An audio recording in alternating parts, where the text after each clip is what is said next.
Welcome back to my channel. ನಾನಿವತ್ತು ಚುರುಮುರಿ ಮಾಡ್ತಾ ಇದ್ದೇನೆ. ಇದನ್ನು ಮಾಡಲು ಬೇಕಾಗಿರುವಂತಹ ಐಟಮ್ಸ್: ಮೀಡಿಯಂ ಗಾತ್ರದ ಒಂದು ಟೊಮೆಟೊ ಹಾಗೂ ಒಂದು ನೀರುಳ್ಳಿಯನ್ನು ಕಟ್ ಮಾಡಿ ಇಟ್ಟುಕೊಂಡಿದ್ದೇನೆ. ಹಾಗೆಯೇ ಒಂದು ಕ್ಯಾರೆಟ್ ಹಾಗೂ 2 ಕಾಯಿ ಮೆಣಸು ಹಾಗೂ ಒಂದು ಬೇಯಿಸಿದ ಮೊಟ್ಟೆಯನ್ನು ಇಲ್ಲಿ ಕಟ್ ಮಾಡಿ ಇಟ್ಟುಕೊಂಡಿದ್ದೇನೆ.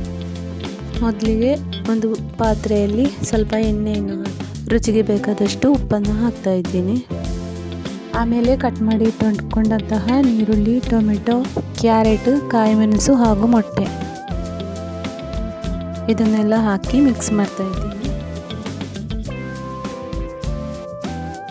ಆಮೇಲೆ 1 ಚಮಚದಷ್ಟು ಖಾರದ ಹುಡಿ, 1/4 ಚಮಚದಷ್ಟು ಜೀರಿಗೆ ಹುಡಿ, 1/4 ಚಮಚದಷ್ಟು ಕಾಳು ಮೆಣಸಿನ ಹುಡಿಯನ್ನು ಹಾಕ್ತಾ ಇದ್ದೇನೆ. ಈಗ ಇದನ್ನು ಮಿಕ್ಸ್ ಮಾಡ್ತಾ ಇದ್ದೇನೆ. ನಾನಿಲ್ಲಿ ಖಾರ ಸ್ವಲ್ಪ ಜಾಸ್ತಿಯೇ ಹಾಕಿದ್ದೇನೆ. ಖಾರ ಸ್ವಲ್ಪ ಕಮ್ಮಿ ಬೇಕಿದ್ದರೆ ಕಡಿಮೆ ಹಾಕ್ಬೋದು. ಈಗ ಎಲ್ಲವನ್ನು ಚೆನ್ನಾಗಿ ಮಿಕ್ಸ್ ಮಾಡಿಕೊಂಡಿದ್ದೇನೆ.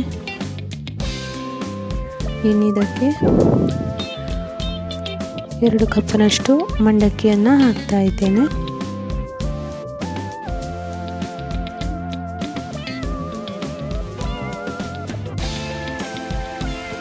ಇದನ್ನು ಚೆನ್ನಾಗಿ ಮಿಕ್ಸ್ ಮಾಡಿಕೊಳ್ಬೇಕು. ಎಗ್ ಹಾಕಿ ಸ್ಪೆಷಲಾಗಿ ಮಾಡಿರುವಂತಹ ಚುರುಮುರಿ ರೆಡಿಯಾಗಿದೆ.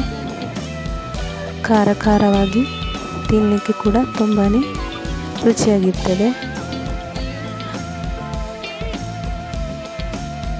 ಈ ರೆಸಿಪಿ ಇಷ್ಟವಾದರೆ ಲೈಕ್ ಮಾಡಿ, ಶೇರ್ ಮಾಡಿ, ಕಮೆಂಟ್ ಮಾಡಿ, ಹಾಗೆಯೇ ಸಬ್ಸ್ಕ್ರೈಬ್ ಮಾಡಲಿಕ್ಕೆ ಮರಿಬೇಡಿ. Thank you for watching.